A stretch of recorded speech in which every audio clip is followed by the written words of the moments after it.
speaker this afternoon is Louis Epstein, who will be speaking today on assessing inclusive pedagogies in the music history classroom. Thanks. All right, so for everybody following along at home, or if you want to look at my slides on your own laptop while I'm presenting, you can go to tinyurl.com/TMHC2018slides. Work? Yes. Okay. And I want to start by thanking Paula and the program committee who very generously allowed me to actually write a full paper, not a lightning talk about this particular project. And I also want to say that a lot of the projects, the great work that we've heard about today, are evidence of what's going well in our classrooms. And my paper is not that. My paper is something I'm struggling with, something that I want to do better, and that's something I'd like your help thinking through. My paper starts very similarly to the way Trudy's started. In the spring of 2017, students at St. Olaf College responded to a spate of racist incidents by occupying our administration building and calling for significant reforms. Student protesters advocated for hiring more faculty and staff of color, for greater diversity of topics and approaches within the curriculum, and for improved faculty, staff, and student training to combat microaggressions and structural racism. While the events of spring 2017 saw simmering student frustration boil over into collective action, efforts to address inequality on campus had already been building steadily for years. Well before the protests, the music department had begun thinking about how curriculum reform could intersect with the diversity and inclusion challenges that we faced. A quick bit of context about my department. Every year we graduate around 60 or 70 majors, evenly split between BM and BA degrees. All majors audition into the department. We currently offer no path to a degree in music for students without proficiency in Western classical music performance. And historically, we've offered very few courses for non-majors, at most 1 or 2 per year, seating somewhere between 20 and 30, and they're often music appreciation or pop music surveys. Research shows that music departments already face challenges in diversifying their student populations because of a pipeline problem created by socioeconomic and racial disparities in access to K-12 music education. As a result, my department's traditional reliance on majors-only courses did little to address the racial and socioeconomic disparities that shape K-12 music education and might actually contribute to the problems, including the ones that Sarah mentioned, where teachers just didn't seem aware of William Grant Still. So in revising our curriculum, we also saw an opportunity to make the department more inclusive by opening seats for non-majors, who are more likely than majors to be low income, first generation, or from underrepresented racial and ethnic groups. Inspired in part by reforms at Vanderbilt and Virginia, but not Harvard, which clearly copied us, we modified our requirements to make it easier for majors to choose their own path through the department. And we created our very first tenure line in ethnomusicology.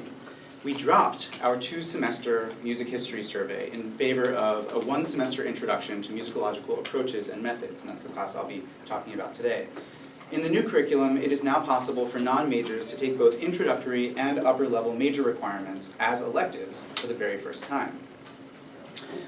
As I prepared to teach the first iteration of the new Introduction to Musicology, I chose to make the course open to all, no matter what their musical experience or class year, thus hopefully attracting a larger number of traditionally underrepresented students than we normally see among the majors. I set the enrollment cap at 120, and the class ultimately over-enrolled by several students. The college provided demographic data showing that 47 of my 122 total students were low-income, first-generation, and/or domestic students of color.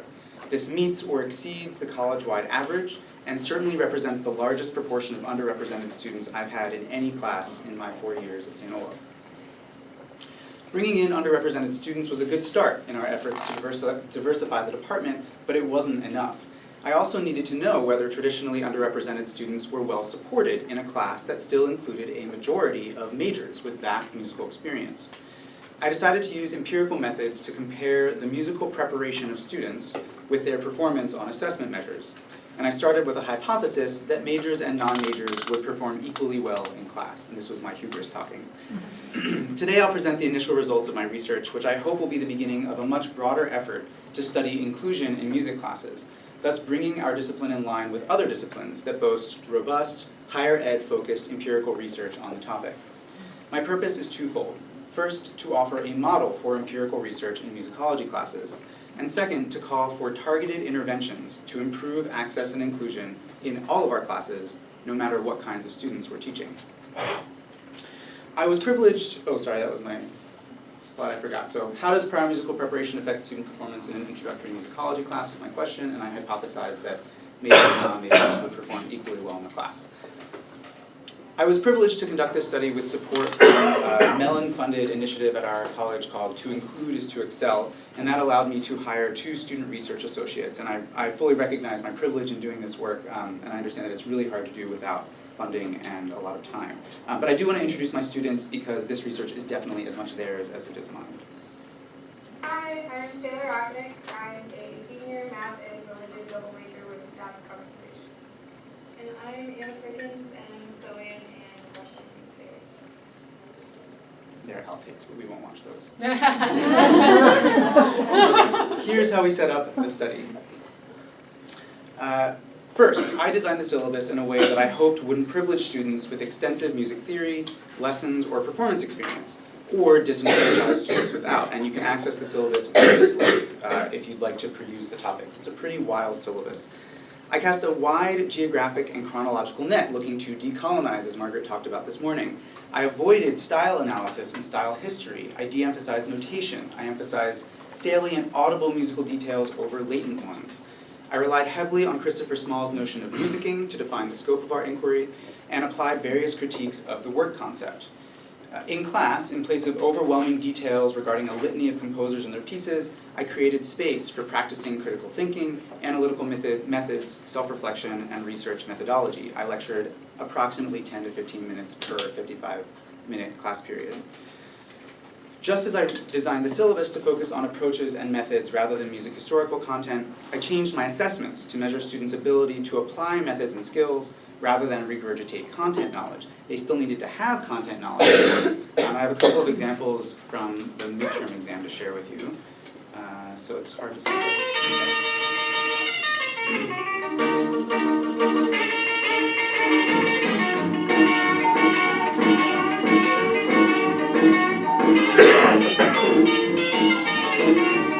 you sort of need the content knowledge to know what this is. See if you can guess the answer before.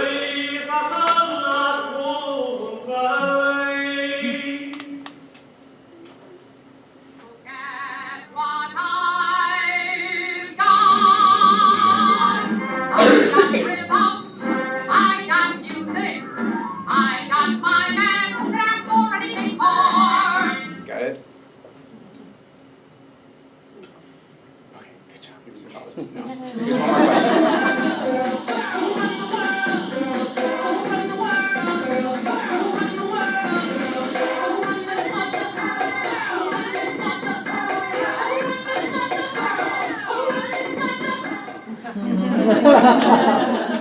Okay, so to streamline my own work and to make this study as authentic as possible, I used course assessments as study instruments.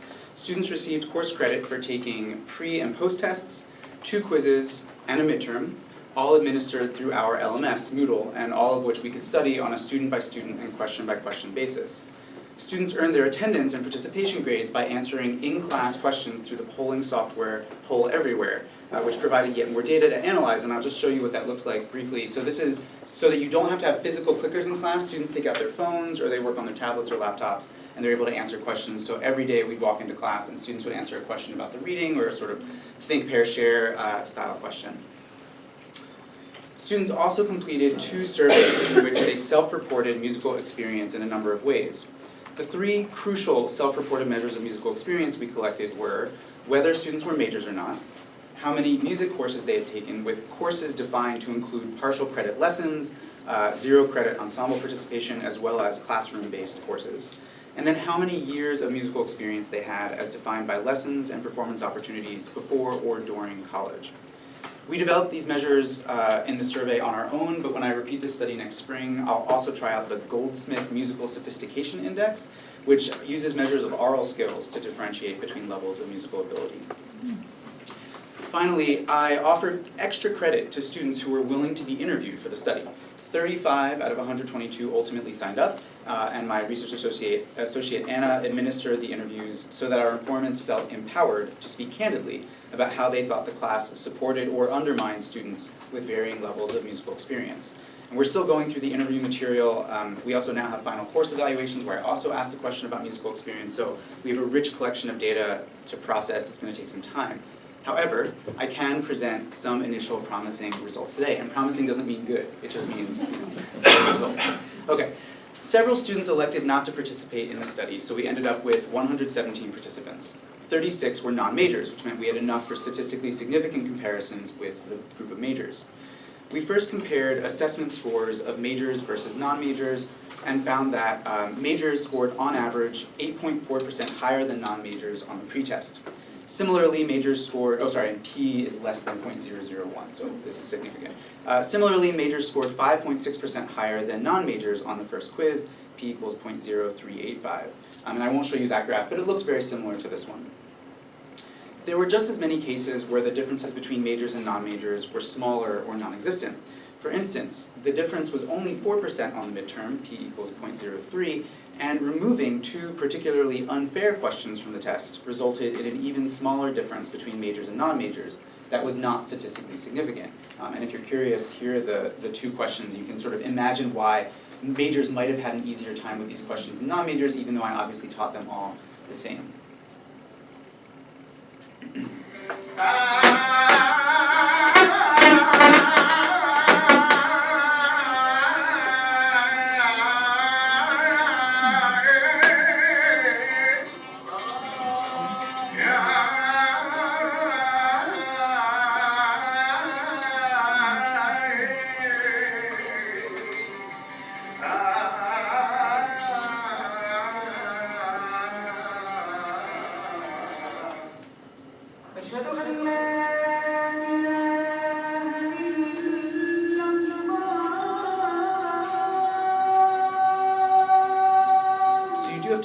The thing is that you're listening to in order to answer part of the question. But for other parts, you don't need to know what you're listening to.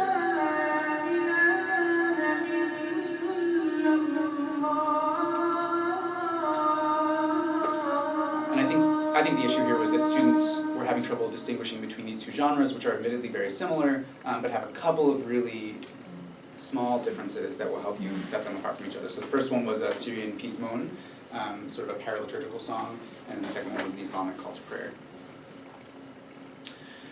Okay, so on these and other questions, we quickly realized that some of the non-majors did have as much prior knowledge and experience and ability to distinguish between genres and do other things as the majors did, and that grouping all non-majors together obfuscated our attempt to determine which students were at a true disadvantage in the class. So we switched from comparing majors and non-majors. I mean, we kept doing that analysis, but we decided it was more useful to switch away from two-group analysis to what's called a hierarchical cluster analysis. So dividing the students into three groups based on relative musical experience as defined by courses taken and years playing or singing in performance ensembles. With 24 students, cluster 1 in blue here was the group with the least experience. They averaged just over one music course at St. Olaf, and they averaged fewer than 6 years of musical experience. This group was almost exclusively composed of non-majors and included a handful who had absolutely no musical experience, including no ability to read music. Cluster 2 in yellow was the largest group with 66 students, and it included a mix of majors and non-majors within a middle range of musical experience from 7 to 17 years and 1 to 14 classes. Cluster 3, in red, with 25 students, represented a group with similar musical experience to the middle cluster, as you can see here, but a greater number of courses taken, between 14 and 24, and that group was composed entirely of majors. In general, we found that Cluster 3, or the most experienced students, outperformed Cluster 1, or the least experienced students. For instance, on those poll everywhere questions, Cluster 3, again in red, answered 10.8% more questions correctly on average than Cluster 1 students.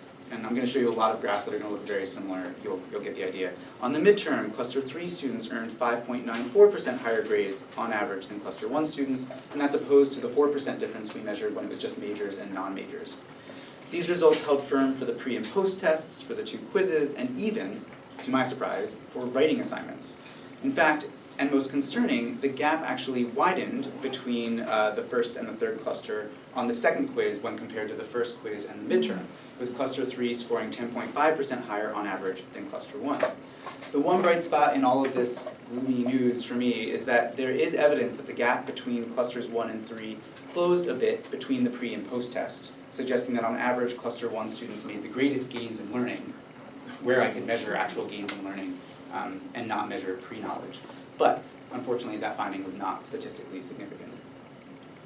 On the many graphs I've shown, you can clearly see that cluster 3 in red is to the right of cluster 1 in blue, meaning they did better on these particular assessments, with differences running between 5 and 11% or between a half and a whole letter grade.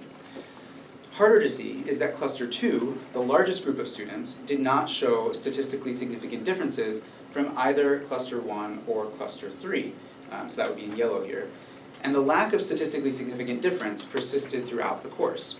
Remember that cluster 2 mixes majors and non-majors, and they all demonstrate a wide range of musical experience and courses taken. This result suggests that in the class's current state, it disadvantaged cluster 1 or advantaged cluster 3. But if we took out one of those groups, the other two groups, the remaining groups, would have had statistically equitable opportunities to succeed. That is, I could teach the class as is, still including majors and non-majors in clusters 1 and 2, and give everyone an equal chance of success in the class. But teaching a class that includes inexperienced students as well as students with significant musical experience and many courses already under their belt in the music department, that creates a particular kind of challenge. And even if I did include only students in clusters 1 and 2, there would still be subgroups facing inequitable opportunities to succeed. For instance, students without the ability to read music scored 17.7 and 17.8% lower on the first and second quizzes respectively than students who could read music. Admittedly, the sample size here was tiny. There were only 4 students who reported being entirely unable to read music, but this example raises a profound question. Should we accommodate these students going forward, or should we make music literacy a prerequisite and exclude those students? Given the context I presented at the start of this paper, given my desire and the desire of my department to open our courses to more diverse student populations, excluding the students with the least musical preparation is not our preferred solution. An alternative solution, one championed by biologists Kelly Hogan at UNC Chapel Hill and Sarah Eddy at the University of Washington, among many others, is called inclusive teaching, and that's a term we've heard already today. In this model, teachers determine what aspects of the course unfairly disadvantage students with less preparation and offer them equitable support to help them catch up to the more experienced students. Sometimes this takes the form of increased structure, for instance, ensuring that all students are trained in reading scholarship, or they're all given note-taking instructions, or they have a requirement to attend office hours. It's easy to identify which groups of students lack which skills by measuring performance on particular kinds of questions or tasks. So now that I know about those 2 midterm questions that were apparently unfair to non-majors, I could either write new questions to replace them, or I could offer additional advanced help to less experienced students on the challenges those questions pose. Another way to improve equity in my course, no matter who takes it, is to offer a grade bump to students who demonstrate the greatest improvement in the course, thereby rewarding learning and hard work rather than prior knowledge. And I actually experimented with something similar this semester, offering what I called a B- insurance policy, effectively a grade floor, to students who anticipated struggling in the course. And of the 6 students who completed the extra work, and it was a lot of extra work, required to satisfy the policy, 3 of them had relatively little musical experience, and 3 were more experienced, which just suggests that equitable policies ultimately help all the students who need them most, not just the target constituencies. A different way to make the class more equitable is to work against misinformation or distorted expectations. Initial results from the student interviews we did suggest that students perceived that the class was unfair to students without music theory backgrounds. Arguably, their perception was more extreme than the reality, which is that musical experience in general, not music theory specifically, proved helpful in the class. Unfortunately, student perceptions can easily drive outcomes. If you suspect you're at a disadvantage, you might experience stereotype threat and perform that disadvantage. One more challenge to overcome was that students with similarly low levels of experience tended to sit together, lessening opportunities to engage with more experienced students and learn from their perspectives. I'm sort of curious to know, in this room, how many of you are sitting next to someone you knew before this conference? See how they're in clusters? Isn't that interesting? So my students do the same thing, right? It's not just all, it's human nature. We sit with people we feel comfortable with. And actually what I ended up doing was, while students were discussing things in class, I was frantically writing down where they had elected to sit and checking to make sure they were consistent. Of course they were. And so the students in red are my cluster 1 students with the least amount of experience, non-majors, and they're sitting in the back row together. And I've got a couple, 3 more sitting in the front row together. And that's not good, because when they turn to talk to each other, they're just talking to people who know the same things that they know. So how am I going to expect my cluster 1 students to achieve things in the class if they're not getting information from or reflecting alongside students who might know a little bit more coming in? So I think I'm going to assign seating the next time I teach this class, which seems drastic, but I think I need to do it. So we'll see how that turns out. All right, it's possible, I'm going to make the counter argument now, it's possible that these solutions are unnecessary. We might conclude that the course generally disadvantages students with the least musical experience by between a half-letter grade and a full-letter grade, but some students with very little musical experience did extremely well in the class. There was one biology major with 3 years of self-reported experience playing saxophone in middle school who barely remembered how to read music. She had taken no music courses at St. Olaf, and she received the 10th highest grade out of 122 students, which is pretty good. Practically speaking, it is at least possible for a student in Cluster 1 to do well in the course.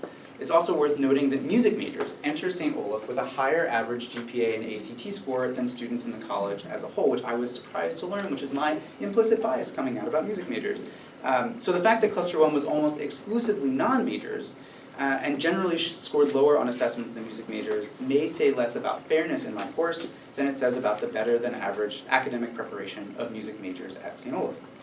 Finally, one more confounding variable has to do with the fact that the course included students of all class years, but a majority of musically experienced first and second year students, and a vast majority of less experienced students among the third and fourth year students, because the majors had already taken the music history survey. Junior and senior majors had already taken the old curriculum and didn't need this class.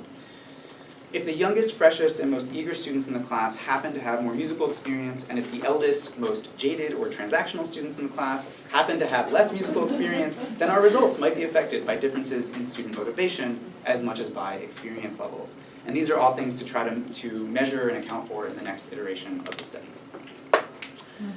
Our research is ongoing. I'm still waiting on demographic data from my college that will help me understand how students from traditionally underrepresented groups performed in the class. And that will help me draw an empirically supported connection between increasing access for non-majors and increasing the socioeconomic and racial diversity of the students served by the music department. I also need more time to reflect on how the quantitative and qualitative data we collected might inform syllabus revision in anticipation of teaching this course again next spring. I'm still asking 2 questions that demand more study. When and how do I unfairly reward prior knowledge and experience? And how do I balance the moral and social good of including underrepresented students in previously exclusive classes with the challenges or potential harm that such inclusion entails? It may take several more years to answer these questions, but for now I can offer one firm conclusion. Studying the extent to which I created an equitable learning environment is of benefit to me, to my students, to my department, and I hope to our society. And I'm eager to help anyone who feels they have the opportunity, the resources, and the will to conduct similar research in the classes we teach, or skip reaching out to me and connect instead with colleagues who actually know what they're doing in sociology or education or statistics. They can help too. So no matter how we do it, no matter the identities of our departments or our students, we need to compare student achievement according to racial, socioeconomic, and musical preparation differences. We need to do this research in majors-only classes and non-majors-only classes, as well as in mixed classes, because all of our classes include students who bring varied interests, abilities, and experiences into our classrooms. We need to do this work because we are called to offer our students equitable opportunities to succeed in our classes, and ultimately to make our classes and our discipline better. Thank you.